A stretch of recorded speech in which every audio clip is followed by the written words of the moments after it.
Shabbat Shalom mais uma vez. Nós hoje vamos ministrar a porção Terumá, que é a porção de número 19 da Torá. A Torá, conhecida como Pentateuco, ela é dividida pelo povo de Deus em 54 porções. E hoje, nesse sábado, ao redor de todo mundo, nós estudamos a Parashá Terumá, que significa oferta, coleta, contribuição, e é a Parashá de número 19. Ela corresponde a Êxodo, capítulo 25, versículo 1, e ela vai até Êxodo 27, capítulo 27, versículo 19. É uma parashá bem curta e a gente pode cair na besteira de achar que ela é simples, que ela é rasa. E quando a gente faz uma leitura superficial do texto. Então, até nós mesmos vamos ministrar, se a gente ir para o texto literal, né? Se a gente ficar ali no texto raso, a gente vai cair na besteira de achar, tem pouco assunto para falar. Eu vou falar sobre a construção do tabernáculo. Aqui só fala das medidas do tabernáculo, do tecido, né? Dos utensílios, como que era para fazer a menorá, o candelabro, como que era para fazer a mesa dos pães, da preposição, como queria fazer a arca da aliança, como queria fazer o altar, como que seria dividido os compartimentos. E quando a gente lê de forma superficial, de fato, fica uma leitura meio que maçante, ou fica uma leitura bem técnica, vamos dizer assim.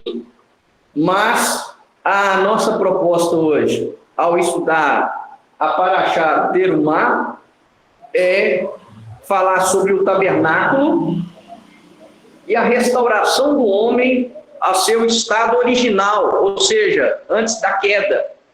Então, o tabernáculo, ele aponta para a restauração do homem, do ser humano, pós-queda, né? Pós-pecado. Então, é sobre isso que nós vamos estudar nessa manhã.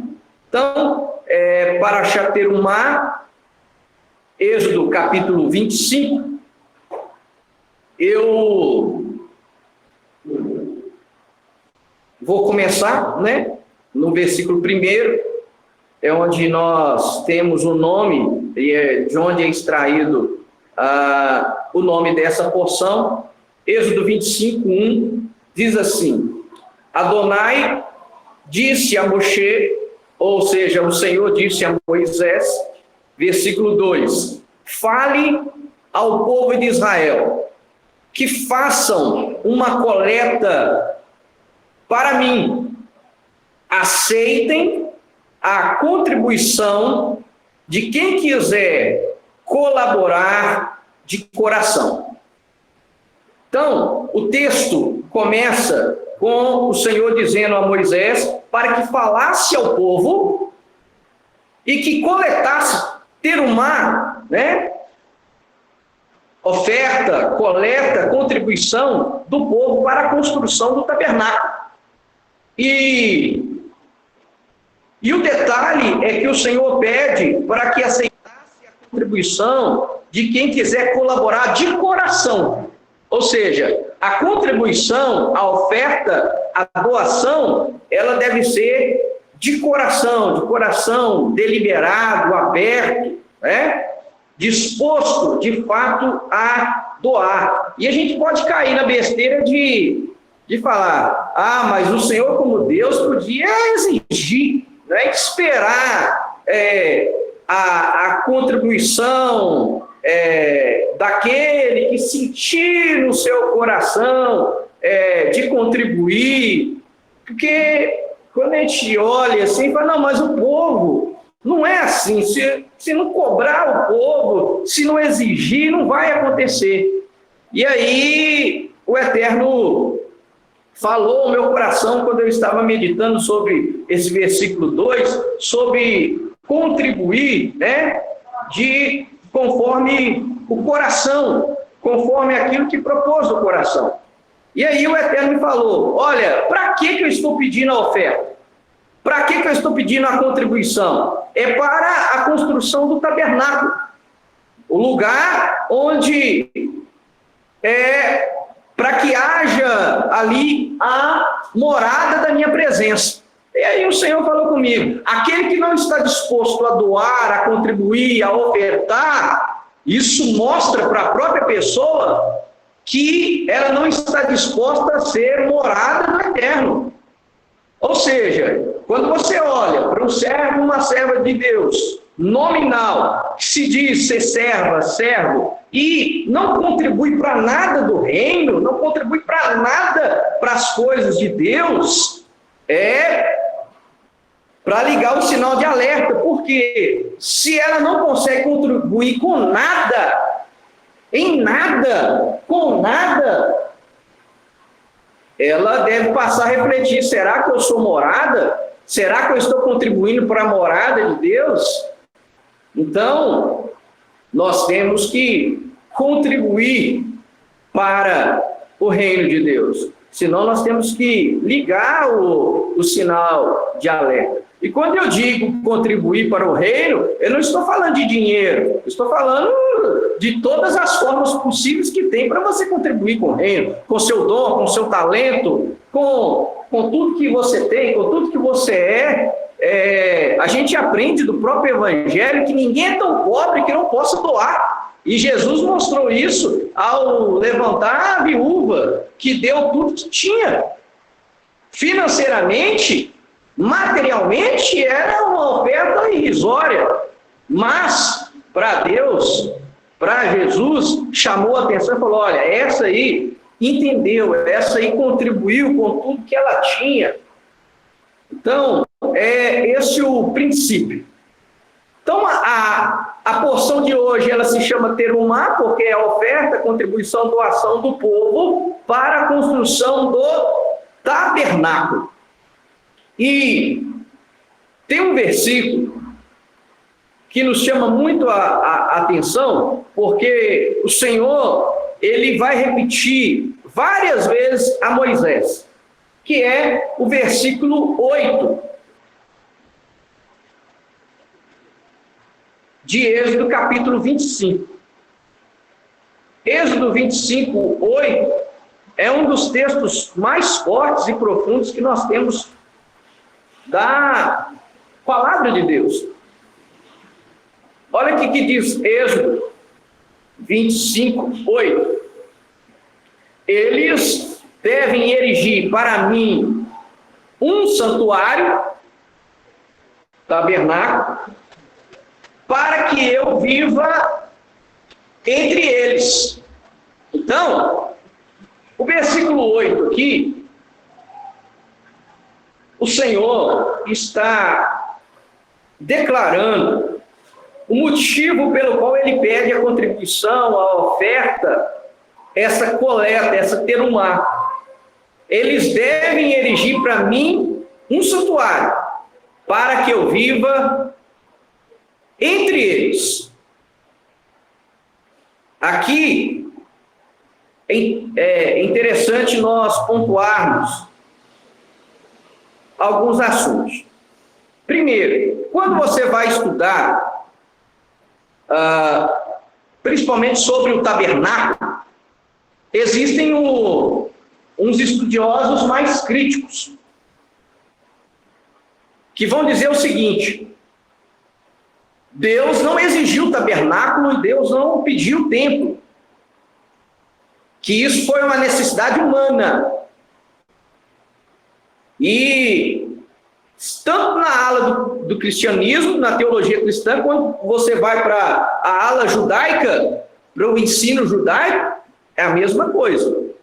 Fala que o tabernáculo, posteriormente o templo, principalmente o tabernáculo, porque eles acabaram de sair de uma experiência sobrenatural que foi a travessia do Mar Vermelho. E aí eles precisavam de ter algo palpável, algo concreto para eles segurarem na fé. Então, há quem diga que o tabernáculo, você vai encontrar esse tipo de ensino, que o tabernáculo, o templo, não foi Deus que exigiu. Foi algo humano, foi uma necessidade humana. E ele se baseia até no profeta Jeremias, capítulo 7, onde Deus vai dizer: quando é que eu exigi de vocês sacrifícios?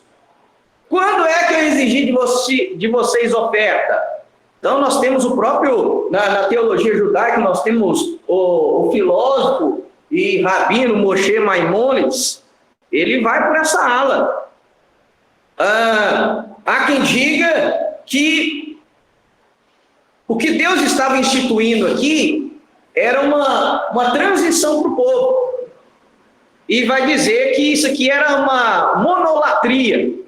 Ao invés de sair do meio do Egito, onde era um politeísmo, e aí vamos ensinar vocês uma monolatria, a adorar, a idolatrar, por causa do algo concreto, a um Deus só.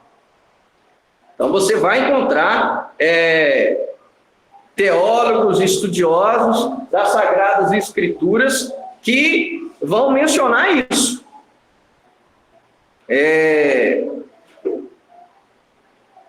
Mas, e outro ponto importante também, e aí vale a pena ressaltar, que o que Deus também está propondo aqui no tabernáculo é totalmente antagônico àquilo que eles evidenciaram no Egito.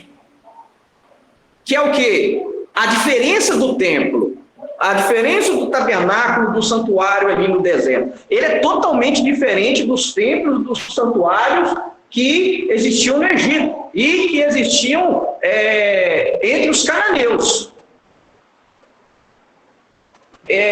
Os templos, os tabernáculos, os santuários pagãos, uma diferença importante é que o santuário não tinha influência sobre o estilo de vida do povo. Pelo contrário, os pagãos iam no templo para quê? Para se prostituir. Lá tinham as prostitutas do templo, lá tinham orgias, lá tinham bebedeiras, lá tinham glutonaria, né? Ofereciam o sacrifício e se deleitavam. Então, para os pagãos, o templo, o santuário, o tabernáculo, ele não tinha influência moral e ética sobre os seus adoradores, sobre os seus frequentadores. E aí Deus apresenta uma proposta totalmente diferente. Olha, vocês vão construir um tabernáculo para mim, mas esse tabernáculo, esse santuário vai ter influência sobre a vida de vocês, e vocês sobre a vida do santuário. Então, é exigido pureza no santuário, é exigida pureza de você. Algo que nunca tinha existido no Egito, e nem eles veriam isso lá entre os povos cananeus. Então, a proposta que Deus faz aqui é totalmente diferente dos santuários pagãos. E o versículo 8, eles devem erigir para mim um santuário para que eu viva entre eles. Isso é importante também. Deus manda construir um santuário Só que ele não ia viver e nem morar dentro do santuário. Era para construir um santuário e ele iria viver entre as pessoas. Então não era um santuário para ele fazer morada. Então esse conceito também era novo. Porque para os povos antigos, para os povos pagãos, era o quê? Eu vou construir um templo e Deus vai morar nesse templo. Vai ter aqui a imagem dele aqui e ele vai morar aqui dentro. E Deus propõe algo diferente. Vocês vão construir um santuário, só que eu não vou morar dentro do santuário. Eu vou morar entre vocês. Por isso que é diferente. Por isso que exigia santidade. Por isso que exigia a ética moral daqueles que iriam frequentar o santuário e que iriam morar em torno do santuário. Então, o versículo 8 diz assim, que deveriam erigir um santuário ou um tabernáculo. Aí os irmãos que quiserem anotar, a proposta do tabernáculo era para que ele vivesse entre eles e não dentro do santuário. Se fosse dentro, seria betorro em hebraico. Só que lá no hebraico não está betorro. Eu vou habitar dentro do tabernáculo, dentro do santuário. Lá está betorram, ou betorrem, betorram. E betorrem ou betorram, na verdade, nem é habitar entre eles, mas é dentro. Então, Deus está dizendo, olha, construa para mim um santuário, um tabernáculo, e eu quero habitar dentro, dentro de vocês. E aí é totalmente diferente. Construa para mim um tabernáculo, ok. Mas eu quero habitar dentro, betorram, dentro de vocês. Então, o segredo está aqui. E a ideia de tabernáculo também, o Senhor já começa a ensinar que a ideia do tabernáculo era mostrar para o homem que Deus estava trabalhando na restauração para o estágio original do homem, antes da queda. Quando você pega a palavra tabernáculo, em hebraico, é Mishkan. M-I-S-H-C-A-N. Mishkan. Tabernáculo. Então você vai ver essa expressão em hebraico, Mishkan. E olha que interessante. A palavra hebraica para tabernáculo, Mishkan, ela vem da raiz. A raiz da palavra Mishkan, em hebraico, é Sharon. Se você quiser anotar aí, é S-H-A-C-H-O-N.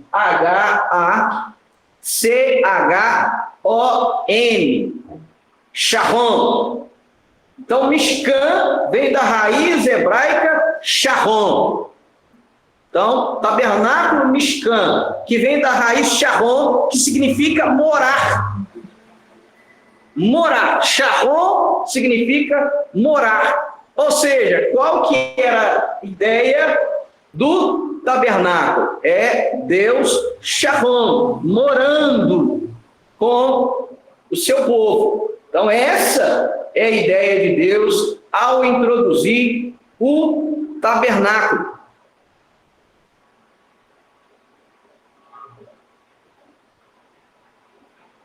E outro ponto importante, no tabernáculo era visto o quê? A presença visível de Deus. Deus era visto de forma visível no tabernáculo.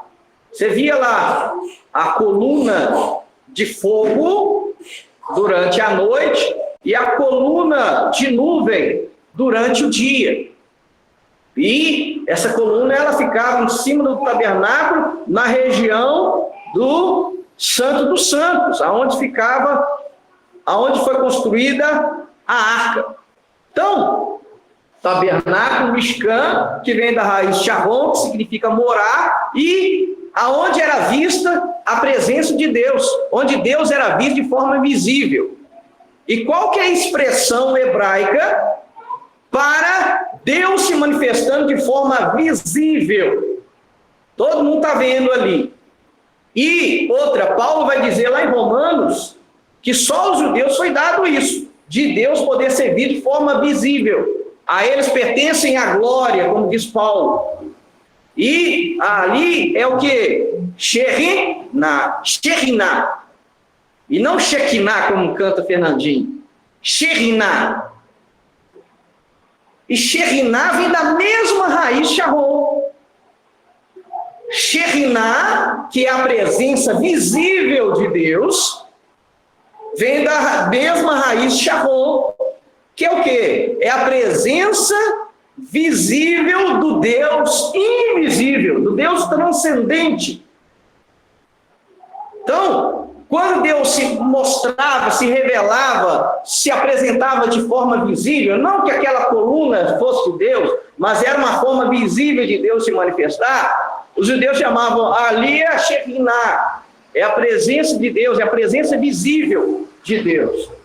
Então, a gente aprende que tudo traz a ideia de quê? De Sharon. Então, a Shekhinah é o quê? É Deus morando com o ser humano. É a presença visível de Deus aqui na terra. Shekhinah. E tabernáculo, Mishkan.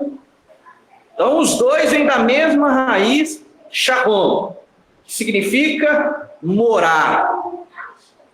E aí, agora a gente pode fazer já uma releitura de Êxodo 25:8. Eles devem erigir para mim um Mishkan, para que eu viva Betorran, dentro deles. Então isso aqui já está revelado em Êxodo 25:8. Mas esse princípio, ele está em toda a Bíblia. Lembrando que qual que é o propósito do tabernáculo? É apontar para a restauração do homem ao seu estado original. Então, isso aqui você vai encontrar em toda a Bíblia. Aí eu convido você a marcar aí, Êxodo 25, nós vamos voltar aqui, mas vamos lá para Lucas 17, o Evangelho do Senhor Yeshua, Jesus, escrito pelo médico Lucas, capítulo 17, versículo 20 e 21. Lucas 17, 20 e 21. Vai trazer o mesmo princípio de que o que Deus espera não é algo palpável, material, que a presença dele deve habitar dentro de nós. Então, Lucas 17, 20, 21. Olha que tremendo. Os piruxinhos fariseus perguntaram a Yeshua quando viria o Malchut Hashamayim, o reino de Deus. Malchut Adonai, aqui, né? O reino de Deus. O reino de Deus, respondeu ele, não vem com coisas visíveis, está vendo? Versículo 21, nem se dirá, vejam, ele está aqui, ou lá está, porque o reino de Deus está entre vocês. Olha só, o mesmo princípio. O reino de Deus não está ali nem acolá. O reino de Deus está entre vocês. Só que, de novo, no original a gente sabe. No original, esse texto aqui é dentro. O reino de Deus está dentro de vocês. Dentro. Então, é o mesmo princípio. Você vai encontrar textos gregos que traduzem como entre, E vai contar texto grego traduzido como dentro deles. Quando você pega a Peshitta, que é a versão aramaica do Novo Testamento, está lá, dentro deles. Então, de novo, versículo 21, nem se dirá, vejam, ele está aqui ou lá está, porque o reino de Deus está dentro de vocês. Então, o reino de Deus é dentro do ser humano. Então, é o mesmo princípio. Aí, convido você a voltar lá para Êxodo 25.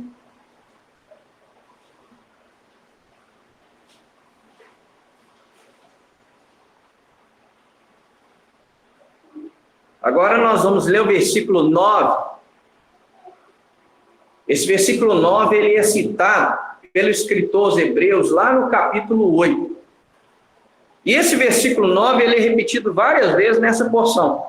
Deus chamando a atenção de Moisés, dizendo que erijam o tabernáculo, o Mishkan, de acordo com tudo que eu mostrar a você. O modelo do tabernáculo e de seus utensílios.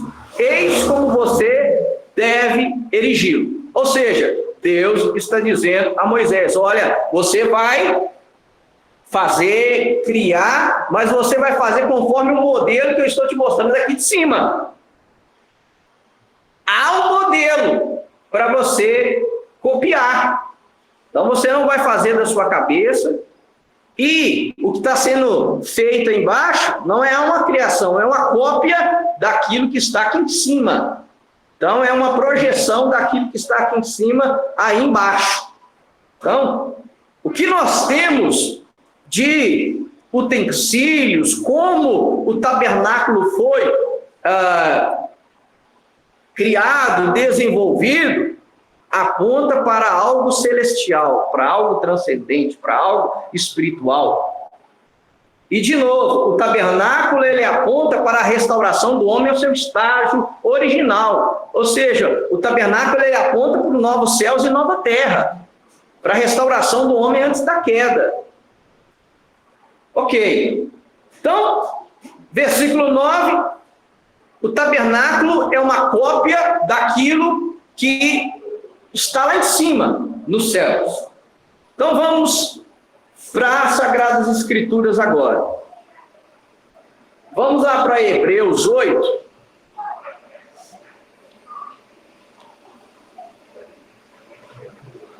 O escritor aos Hebreus é fantástico. Ele consegue fazer essa ponte entre Antigo Testamento e Novo Testamento como ninguém.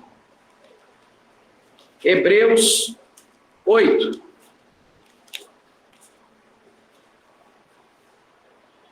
No 7 ele vai falar do nosso Senhor como sumo sacerdote. E Hebreus capítulo 8, ele vai falar sobre esse tabernáculo ou esse templo celestial. Na Bíblia nós temos vários templos. Nós temos aqui o tabernáculo. Depois nós vamos ter aqui o templo de Salomão. Depois nós temos o templo de Zorobabel, de Esdras. Depois nós vamos ter o templo já reformado por Herodes, tanto que ele ficou conhecido até como templo de Herodes, porque Herodes fez uma reforma tremenda no templo. Depois nós vamos ter o outro templo, que já é o templo do anticristo. E aí nós temos o templo celestial. E depois nós teremos o templo do novos céus e nova terra. Ok? Mas vamos lá. Hebreus capítulo 8, versículo 1 diz assim: aqui está o aspecto mais importante de tudo o que dissemos. Olha que interessante. Olha como que o escritor aos Hebreus vai dizer: aqui está o aspecto mais importante de tudo. Opa! Então é ligar o sinal de alerta. O que ele vai falar aqui agora é algo fantástico. E o que é isso? Temos um Cohen Hagadol, um sumo sacerdote como esse. Ele está sentado à direita de Hagdulá, da majestade no céu. Em hebraico está Hagdulá, ou seja, majestade, que é um título para Deus. Lá ele serve no lugar sagrado.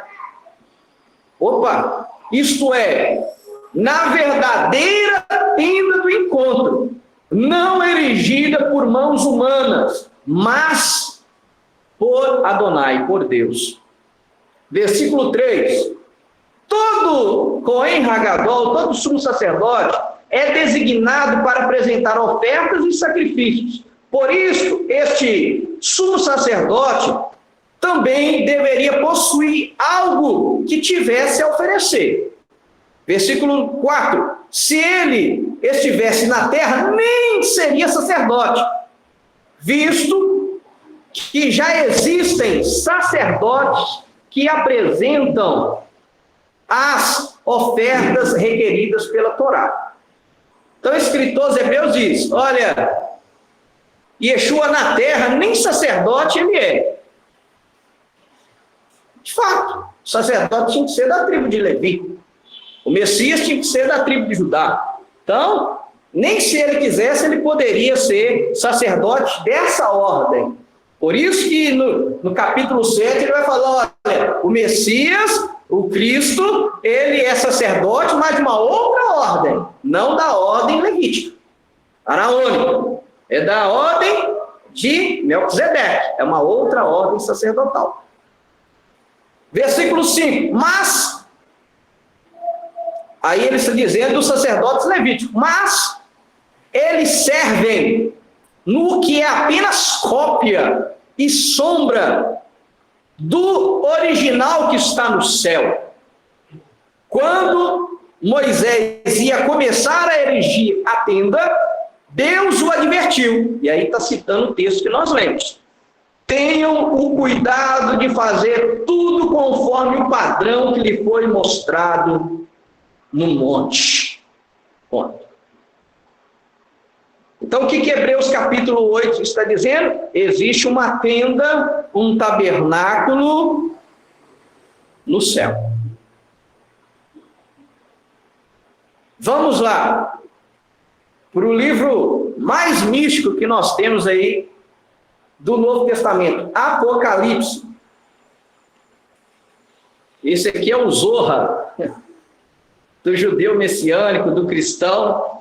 Esse é o livro místico, apocalíptico, transcendental. Então, Apocalipse, nós estamos vendo o tabernáculo celestial, tá, irmãos? O templo celestial. Agora, Apocalipse capítulo 7. Eu não vou ler todos. Apocalipse vai citar várias vezes. Eu não vou ler todos, para a gente ganhar tempo. Apocalipse capítulo 7, versículo 15. Esse aqui é fantástico.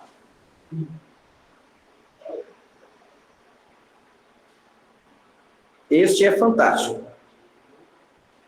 Apocalipse capítulo 7, versículo 15.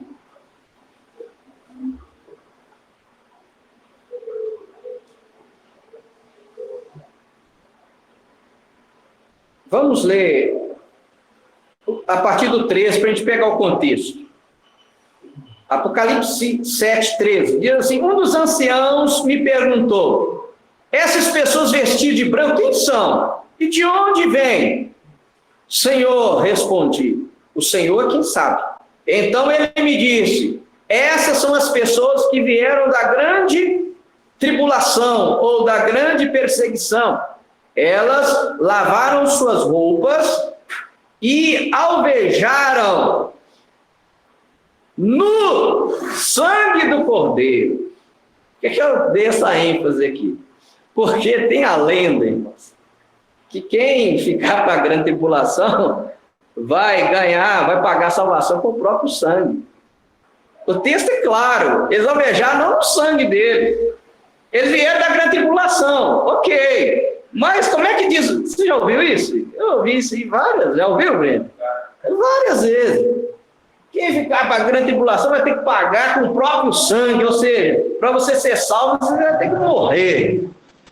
Mas o texto é claro, esses que vieram da grande tribulação, eles lavaram suas roupas e as alvejaram no sangue do Cordeiro, gente. Está escrito.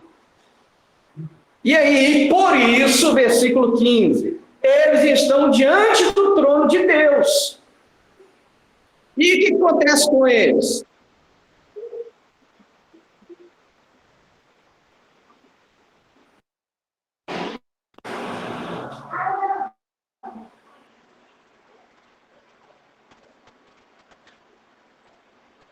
Irmãos aí da online, estão me ouvindo? Alguém me dá um ok, se estão me ouvindo. Irmãos? Ok. Então vamos lá. Apocalipse 7,15. Por isso, estão diante do trono de Deus. Dia e noite eles servem em seu templo. E aquele que se assenta no trono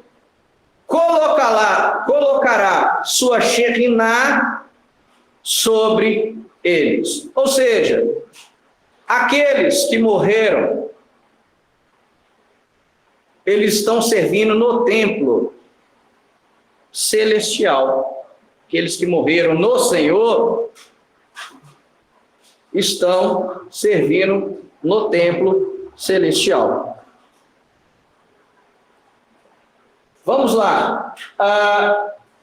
Falando ainda sobre o tabernáculo, o templo celestial. Apocalipse 11, 19.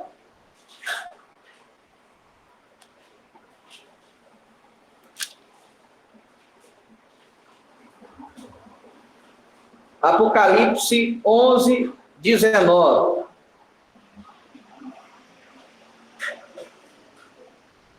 Apocalipse 11, 19 diz assim: então o templo de Deus no céu foi visto, aberto.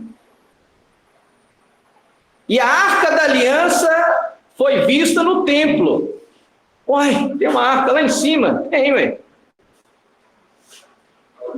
A original está lá. Nem Indiana Jones viu essa aí. Então o templo de Deus no céu foi aberto e a arca da aliança foi vista no templo. Houve relâmpagos, vozes, trovões, um terremoto e grande quantidade de granizo. Ok. Aí vão ter outras aparições no livro de Apocalipse falando do templo celestial, no templo do céu. Apocalipse 14, versículo 15 e 17, quem quiser anotar. Apocalipse 16, versículo 17. Então, nós temos aí outras menções do templo celestial, do templo do céu. Então, a construção do tabernáculo, ela aponta para a restauração do homem ao seu estágio original, para que Deus possa voltar a ter comunhão com o ser humano. Nós vimos aqui em Apocalipse 7,15, de novo, diz lá que a Shekinah, que a presença de Deus vai estar sobre eles, vai estar com eles. Como que era o estágio original antes da queda? Deus vinha.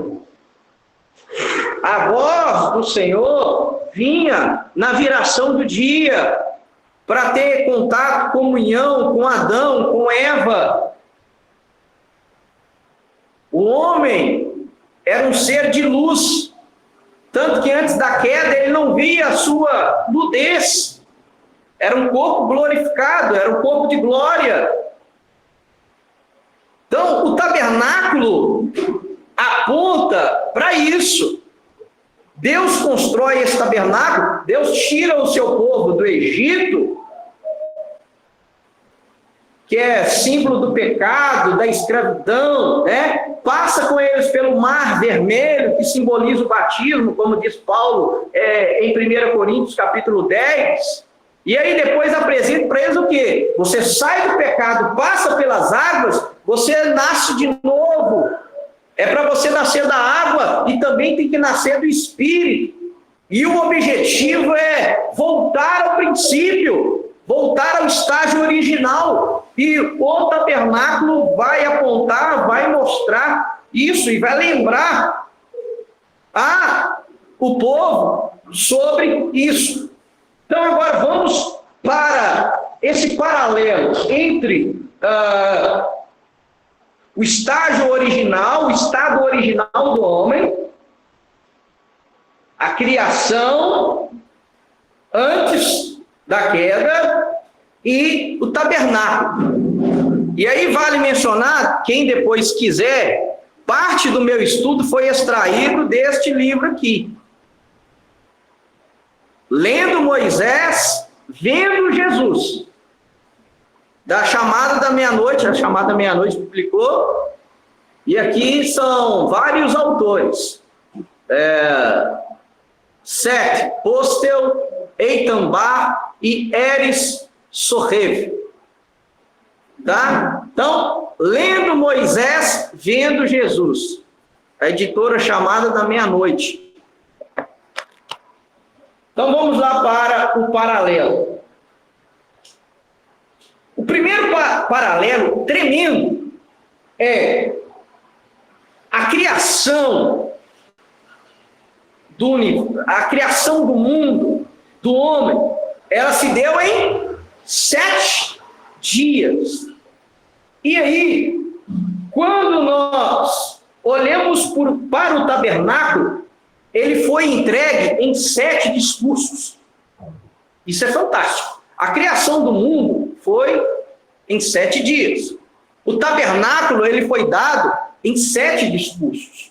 Tá? Quer anotar aí? Êxodo 25:1, que é o que nós lemos. Êxodo 30:11. Depois, versículo 17. Versículo 22. Versículo 34. Depois, Êxodo 31, versículo 1, e encerra com Êxodo 31:12. E ambos, tanto a criação quanto o tabernáculo, o 7º dia e o 7º discurso tratam do Shabat, do sábado. Isso é fantástico. 7º dia, sábado. Conclusão do tabernáculo, sábado. Então, é tremendo, né, Igor? 7º dia, tabernáculo. 7º dia, sábado. Tabernáculo, 7º dia, sábado. Por quê? O sábado é o sinal da aliança, ok? Afirmam os autores que eu mencionei. Segundo paralelo interessantíssimo. O estado original e o tabernáculo, ou seja, a criação, terminam com a declaração de que a obra está completa. Então, é a mesma terminologia. Então, eu não estou falando esses camaradas que são PhD. São PhD. E eles extraíram esse estudo de um outro PhD. Então, é fantástico. E aí, eles começaram a ver o quê? Que interessante. Há um paralelo, há uma conexão profunda no original entre a criação, o estado original e o tabernáculo. Então, ambos, tanto a criação quanto o tabernáculo, quando concluído, eles, ao serem concluídos, há a declaração que a obra está completa. Está completo, está pleno. Então vamos lá, Gênesis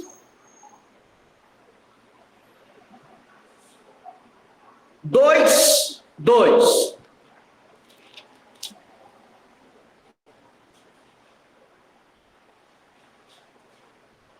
Gênesis 2:2 diz assim: no sétimo dia, Deus terminou a obra que fez. Então, esse terminou aí, ou concluiu, em hebraico é kalah. Kalah. Terminou, kalah. Concluiu, kalah. K-A-L-A-H, kalah. Ou seja, concluiu. Terminou a obra. A obra, aqui em hebraico, é malaká. M-A-L-A-K-H, malaká. Por que eu estou mencionando o original? Porque vai ser a mesma palavra hebraica lá no tabernáculo. Então, no sétimo dia, Deus terminou, kalah, a obra, malaká, que fez. Portanto, ele descansou no sétimo dia de toda a obra que realizou. Vamos agora para o tabernáculo. Êxodo 40:33. Êxodo 40.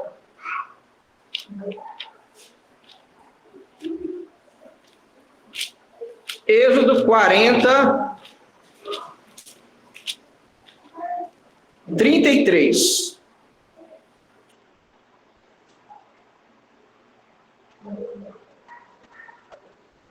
Levantou o átrio ao redor da habitação e do altar e colocou o véu na porta do átrio. Assim, Moisés terminou, kalah,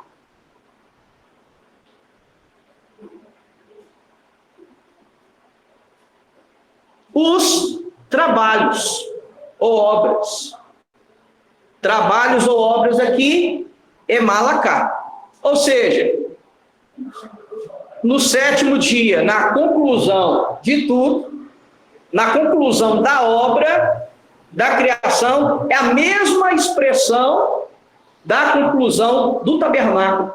Você não acha que Moisés queria fazer esse link, não? Para pesca aí, meu filho, pesca. Eu estou deixando a deixa aí para vocês. E, de novo, para você ler Moisés, mas você vai encontrar é Jesus. Você vai encontrar Yeshua. Ele que vai te restaurar o seu estágio original. Ponto. Mas vamos lá. Terceiro paralelo.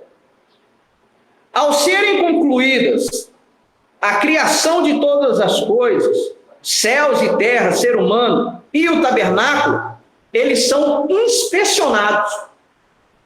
Concluiu, vamos inspecionar para ver se está tudo certo, se está tudo funcionando. Então, tanto a criação foi inspecionada pelo próprio Deus, quanto o tabernáculo, depois de ser concluído, construído, houve ali uma inspeção. Então, vamos lá. Gênesis 1:31, que diz assim: Deus viu, ou olhou, ou inspecionou tudo que fez. Então, a palavra aí para olhar, inspecionar é a mesma, tanto da criação quanto do tabernáculo. Veiar. V-E-Y-A-R. Veiar, olhar no sentido de inspecionar, Então Deus olhou para tudo, ou para toda a obra, etkou,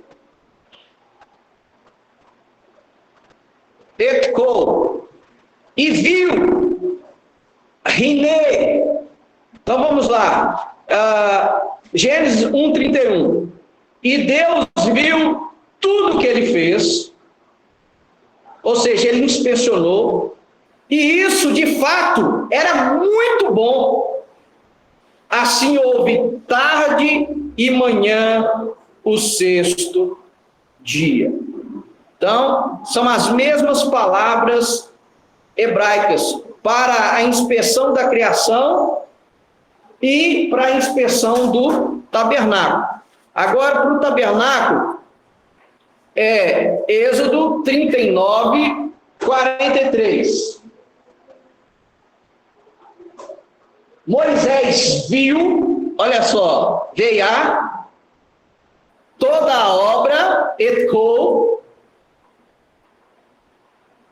tinham feito como Yahvé havia ordenado. E Moisés os abençoou. Então, houve uma inspeção da criação e houve uma inspeção do tabernáculo. Quarto paralelo. Tanto a obra da criação quanto o tabernáculo, ao serem concluídos, foram abençoados. Então, vamos lá. Gênesis 1,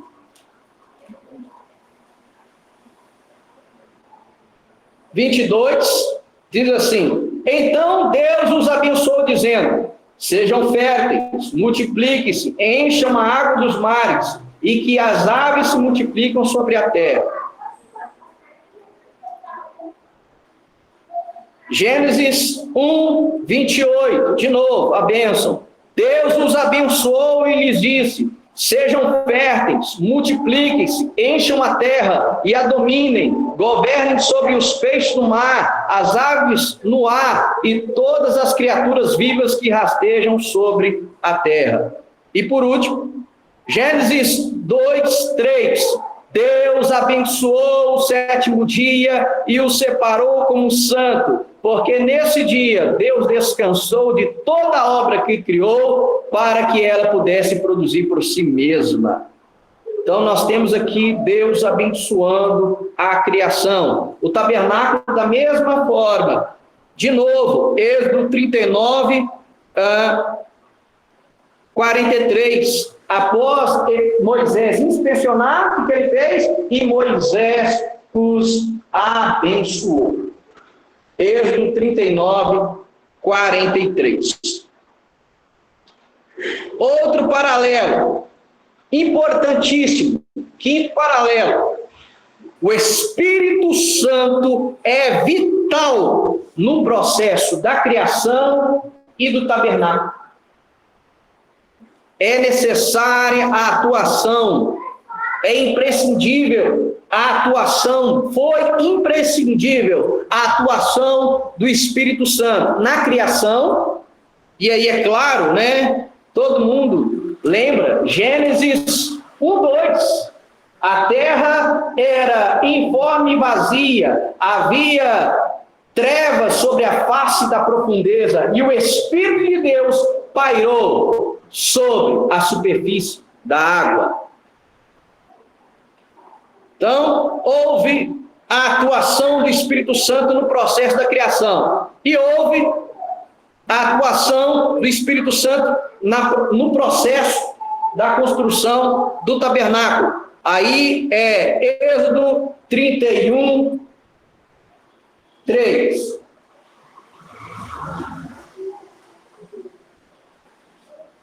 Êxodo 31, 3 diz assim: eu o enchi com o Espírito de Deus, em sabedoria, entendimento e conhecimento para toda espécie de trabalho. Então, esse texto está dizendo, o Eterno está dizendo que ele encheu Bezalel com o Espírito Santo para ele criar os utensílios. Não era dele. E ele não conseguiria reproduzir aquilo que está no templo celestial se não fosse o Espírito Celestial habitando ele. Era impossível. Então, houve a manifestação, a atuação do Espírito Santo na criação, houve a manifestação, se você quiser anotar também, Êxodo 35, 31 também. O Espírito Santo de Deus enchendo outro indivíduo.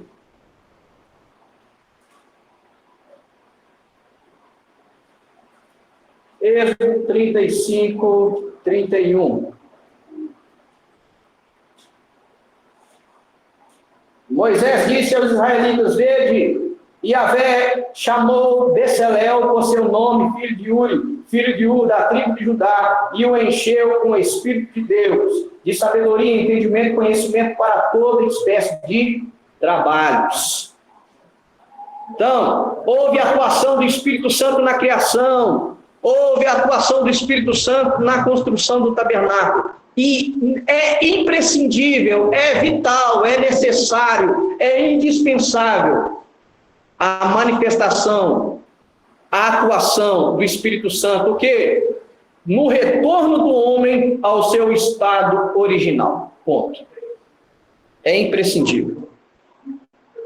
Sexto paralelo entre a criação, o estado original e a construção do tabernáculo. Na criação e na construção do tabernáculo, temos o relato de uma queda. Gênesis capítulo 3, nós temos a queda de Adão e Eva. Êxodo 32, nós temos a queda do povo de Israel com o bezerro de ouro. Então, nos dois, nós temos a lembrança da queda. E aí, para Deus trabalhar até mesmo essa questão da queda e o retorno ao estado original, ele continua trabalhando com o tabernáculo. Ponto importante que nós temos que ter em mente agora. Nós vamos fazer um paralelo entre Adão, que é o protótipo sacerdotal, e o Éden, que é o protótipo do santuário da criação. Quando você pega a criação do mundo, é como se fosse o santuário. E o Éden, o jardim do Éden, é o santo dos santos da criação. E o original vai mostrar isso. Então, o Éden é o protótipo do santuário, ou melhor, até mesmo, do Santo dos Santos. E Adão é o protótipo sacerdotal. E aqui nós vamos mexer com um paradigma legal. Então, vamos lá. Adão, ele foi colocado no jardim para quê? Só para, como diz o pastor Silas Neves, deitar eternamente em berço esplêndido? Eu estou no jardim. Não.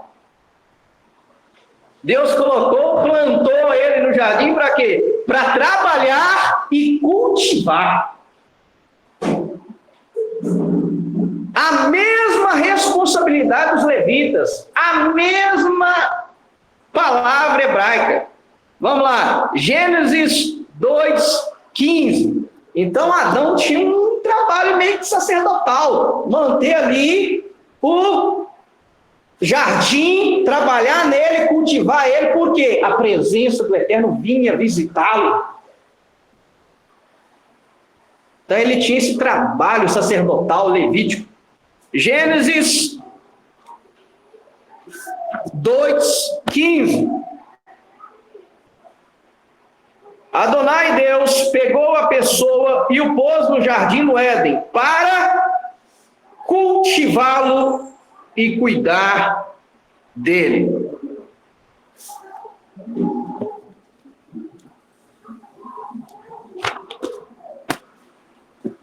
Aí agora nós vamos para Números 3. Números 3. Números 3.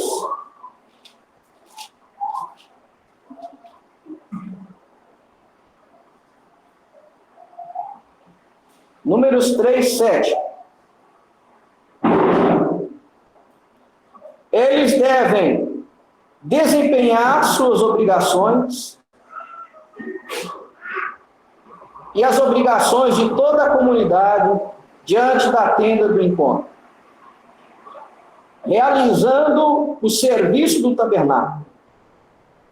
Serão encarregados de todos os utensílios da tenda do encontro e realizarão as obrigações do povo de Israel ligadas ao serviço do tabernáculo. Eu não anotei aqui, deixa eu acho rapidinho, as expressões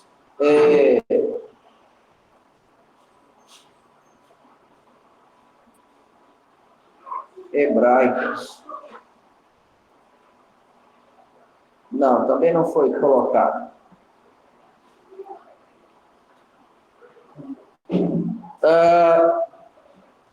Mas no original, você que tem a Bíblia Strong, você vai clicar lá nos verbos lá, você vai ver que a mesma palavra hebraica para cultivar, trabalhar e cuidar é a mesma expressão de Gênesis 2,15 e a mesma expressão de Números 3, 7 e 8.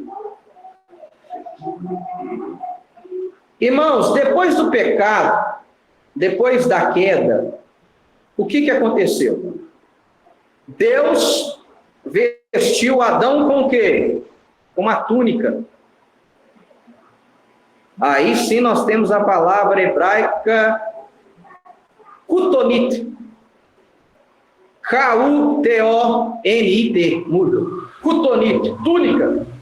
Deus, depois da queda do homem, o próprio Deus cobre a nudez de Adão e Eva com a túnica. E a palavra hebraica kutonit é a mesma para as vestes sacerdotais. É a mesma. Então, as vestes sacerdotais, elas querem lembrar as vestes que Deus fez para Adão. Lembrar que a queda trouxe, lembrar o que a queda trouxe, e que só Deus cobre a nossa nudez. Então, esse que era o trabalho do sacrifício, das ofertas, para lembrar, só Deus cobre a nudez, só Deus cobre o pecado, só Deus propicia, perdoa, expia. Então, Gênesis 3,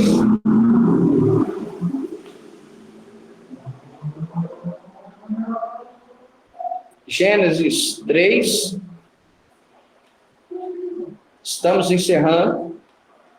Gênesis 3, 21. Gênesis 3, 21. Adonai Deus fez roupas de pele para Adão e a mulher e os vestiu. Êxodo 28. Êxodo 28.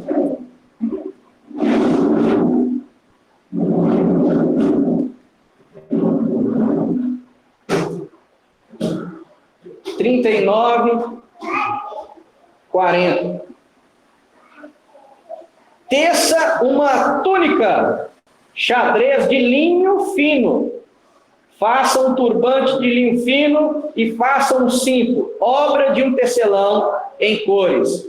Da mesma forma, faça túnicas, cintos e adornos de cabeça para os filhos de Aarão, que expressem dignidade e esplendor. Essa palavra hebraica aqui também é tremenda.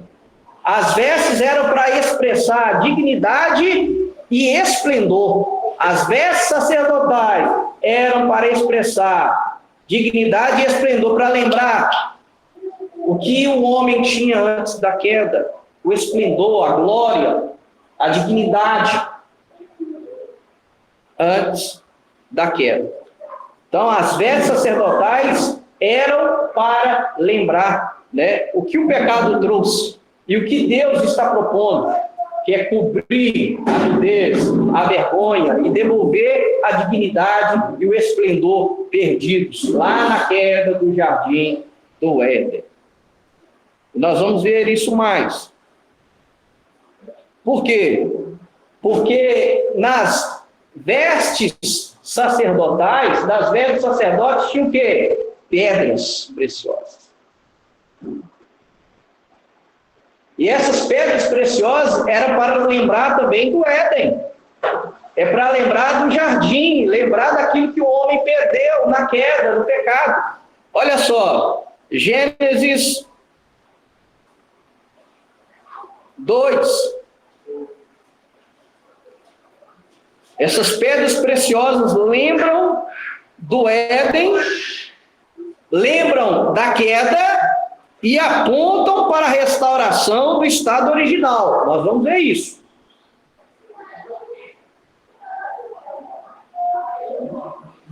Gênesis. Às vezes a gente lê o Gênesis corrido e a gente perde os detalhes. Gênesis 2, 10. Na hora que eu li esse versículo, eu falei, não é possível que eu li esse versículo várias vezes, eu não nem bateu a passarinha para o detalhe. Gênesis 2:10. Olha só, um rio saía do Éden para irrigar o jardim. Isso aqui também é tremendo, tá? Um rio saía do Éden para irrigar o jardim. Onde que você vê isso? Ezequiel 47, o rio que sai do templo. Tremendo. E lá na Nova Jerusalém, tem o rio também? Ah, tudo paralelo. Então vamos lá. Então, um rio saía do Éden para irrigar o jardim, e de lá ele se dividia em 4 riachos. O nome do primeiro é Pishon. Ele circunda toda a terra de Havilá, onde há ouro. Então, o ouro não começou nas Minas Gerais, começou lá, hein? Vamos lá. Versículo 12. O ouro dessa terra é bom. Encontram-se ali também resinas aromáticas e pedras de ônix.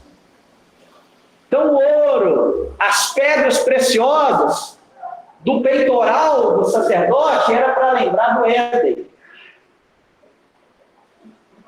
É para lembrar da queda. E agora você vai lembrar mesmo da queda. E vai lembrar que essas pedras lembram do Éden, lembram da queda. Ezequiel 28.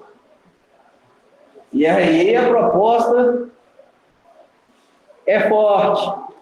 A proposta de Ezequiel 28 é que Ezequiel 28 não fala sobre a queda de um querubim.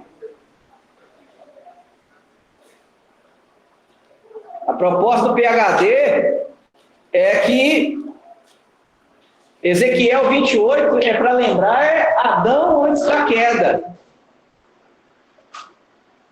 Uma coisa é fato, Ezequiel 28 vai lembrar da queda. Se é de Rassatã, de Satanás, do diabo, do querubim ungido, de Lúcifer, o nome que você quiser dar, uma coisa é fato. Ezequiel 28 aponta para a queda.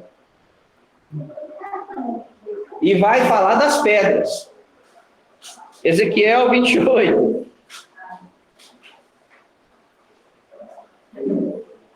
É nítido, olha só, como que aponta para o Éden.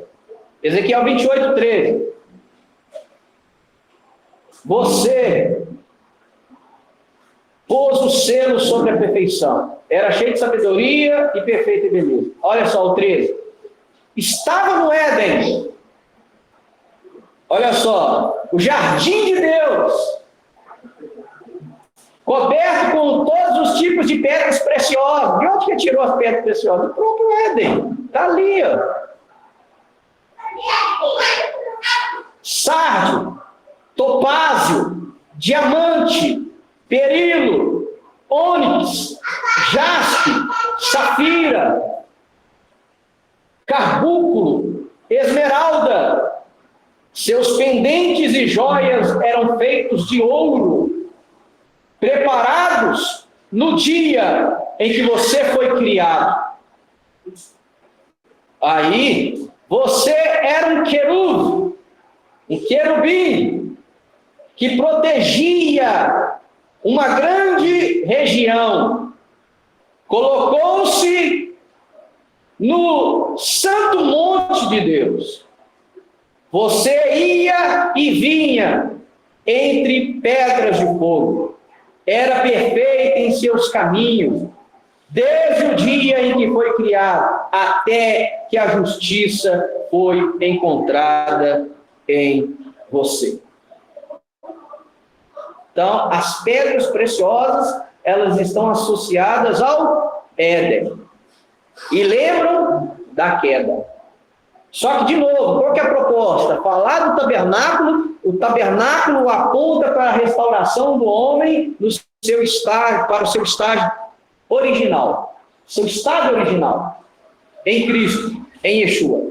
Então, as pedras aparecem lá em Gênesis, aparecem aqui em Ezequiel, vão aparecer no peitoral, né? Vamos lá, Êxodo agora, 28 também. Êxodo 28, 17.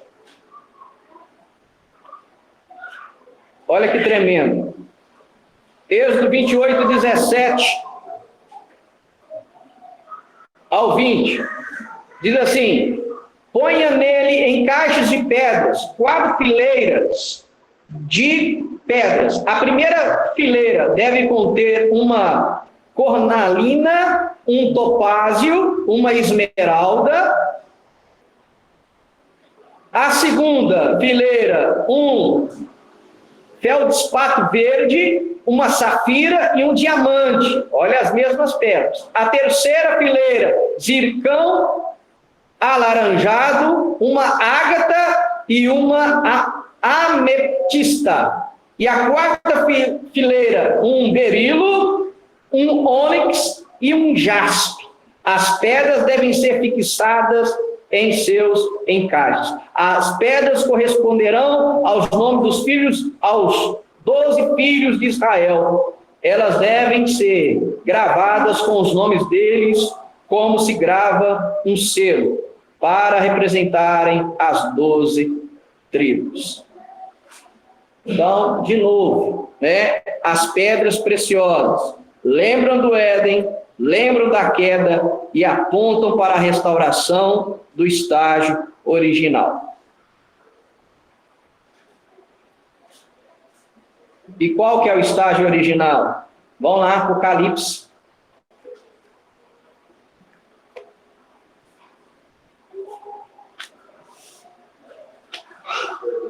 Apocalipse 21.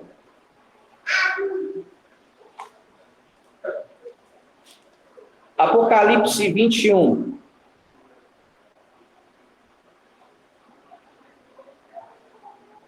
Apocalipse 21, 19. Olha as pedras aí de novo. Olha o número 12 aí de novo.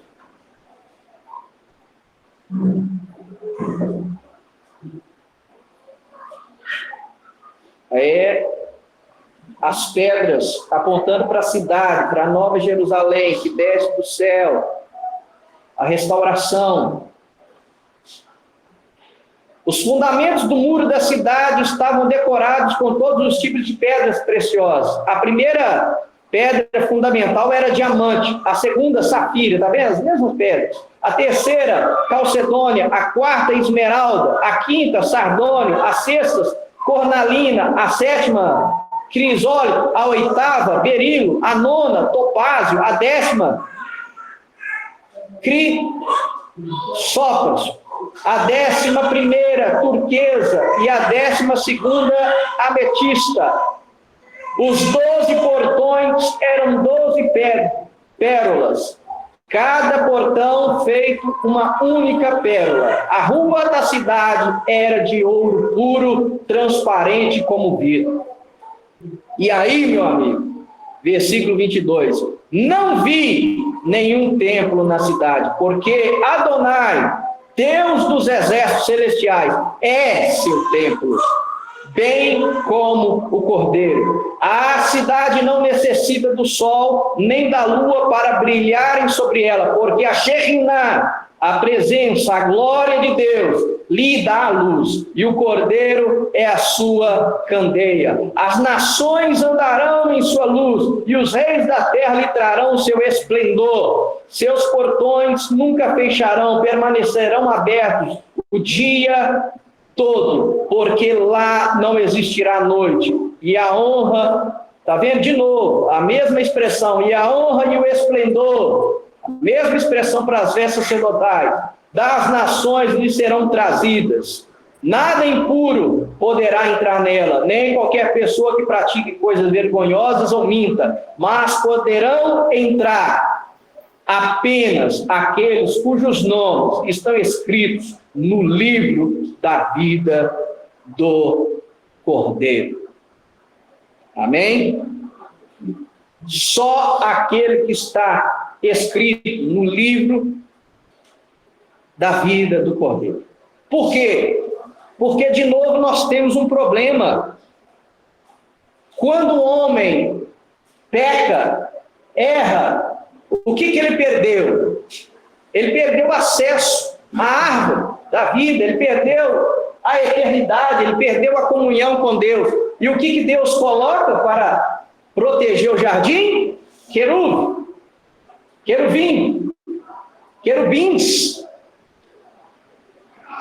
Os querubins, eles aparecem ali em Gênesis e vão aparecer aonde? No tabernáculo. Os querubins, eles aparecem na cortina. Eles eram pintados, tecidos na cortina.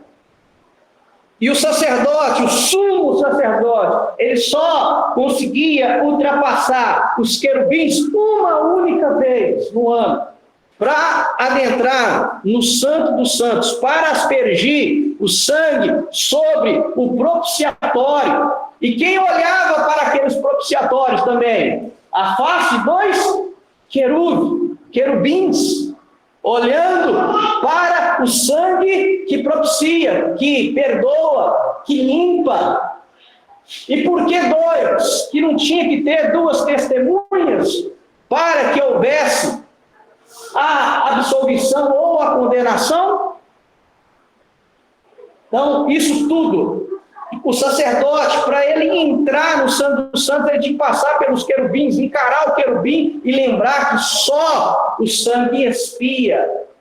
E o sangue de novilhos, de cordeiros, eles não têm poder de voltar ao estágio original. Por isso que aponta para o outro cordeiro, o Cordeiro de Deus, que foi imolado antes da fundação do mundo. Então vamos lá para a gente concluir assim o nosso estudo. Então, era um lembrete para Arão passar pelos querubins, que aponta para a antiga posição privilegiada de Adão antes da queda. Então vamos lá, Gênesis 3, 8.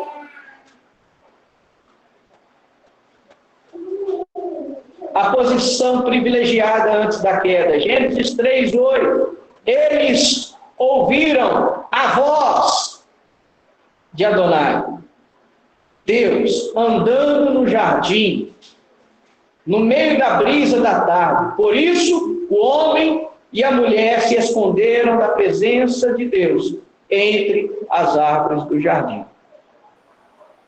Agora, versículo 24.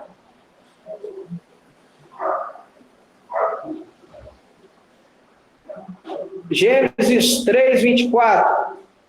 Por causa do pecado. Por isso ele expulsou o homem e o pôs a oeste do jardim do Éden.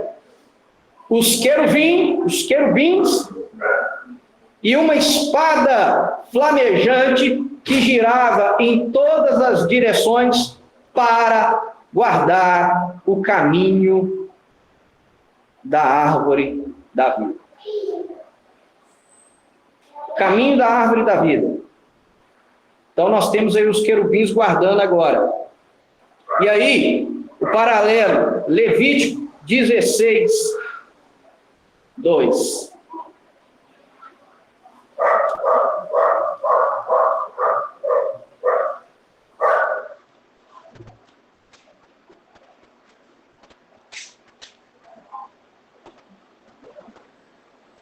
Adonai disse a Moisés, fale a seu irmão Arão, que não venha a qualquer momento ao lugar sagrado, além da cortina, diante da cobertura da arca, que jaz acima dela, para que não morra.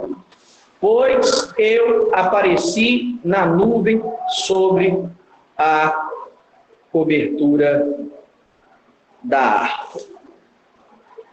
Então, Levítico 16, 2 diz que ele não poderia entrar a qualquer momento. Êxodo 26, 31. Faça uma cortina de tecido azul, púrpura e escarlate, e linho fino torcido. Faça com bordados de querubins, trabalhados por um artesão experiente. Então, o sumo sacerdote só conseguiria entrar, atravessar,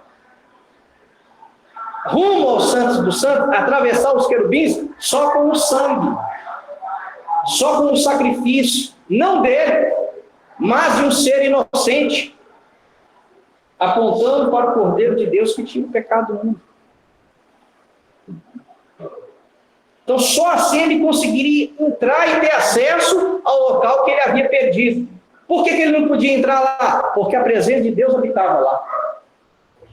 O pecado, a queda, impediu que ele fizesse isso. Então, todas as vezes que ele atravessava ali, ele lembrava do Éden, dos querubins do Éden. E lembra, lá dentro também, 2 querubins olhando para a tampa, para o propiciatório. E aí a tradição oral vai nos ajudar. E é interessante que os querubins, eles tinham o rosto de criança, um de menino e outro de menina. E aí você vai lembrar que Yeshua diz, né? Só entra no reino aquele que se fizer semelhante a uma criança. Tudo conectado. Então, quem nos restaura ao estágio original, perdido, é o Cordeiro de Deus, que tira o pecado do mundo. E que não foi só sacrificado aqui entre os homens. Ele já havia sido Apocalipse 13, 8, e aí a gente encerra com esse texto.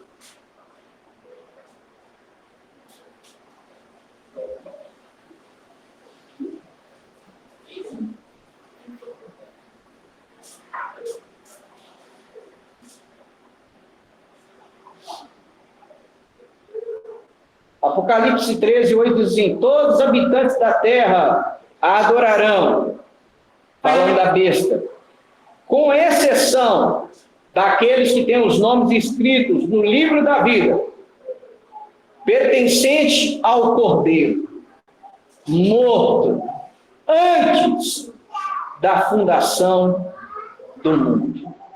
Amém? Então, só através do Cordeiro de Deus, Yeshua, Jesus, nós temos a restauração de todas as coisas. Aí, aqueles que aceitam o sacrifício de Yeshua, eles poderão viver o que eu vou ler agora em Apocalipse 21. Então vi a restauração de todas as coisas. Então vi um novo céu e uma nova terra, pois o antigo céu e a antiga terra tinham passado, e o mar já não estava mais ali. Também vi a cidade santa, a nova Jerusalém, a nova Jerusalém descendo do céu, da parte de Deus, preparada como uma noiva, lindamente vestida para o seu marido. Ouvi uma forte voz vinda do trono dizer: vejam, olha aí, a Shekinah, a presença visível de Deus, está com a humanidade, e ele viverá com os homens. Eles serão seu povo, e ele próprio, Deus com eles, será o Deus deles. Amém? É essa a nossa esperança. É para isso que nós trabalhamos. É a restauração de todas as coisas. Amém, irmãos? Então, Shabbat Shalom e até o próximo estudo em nome de Jesus.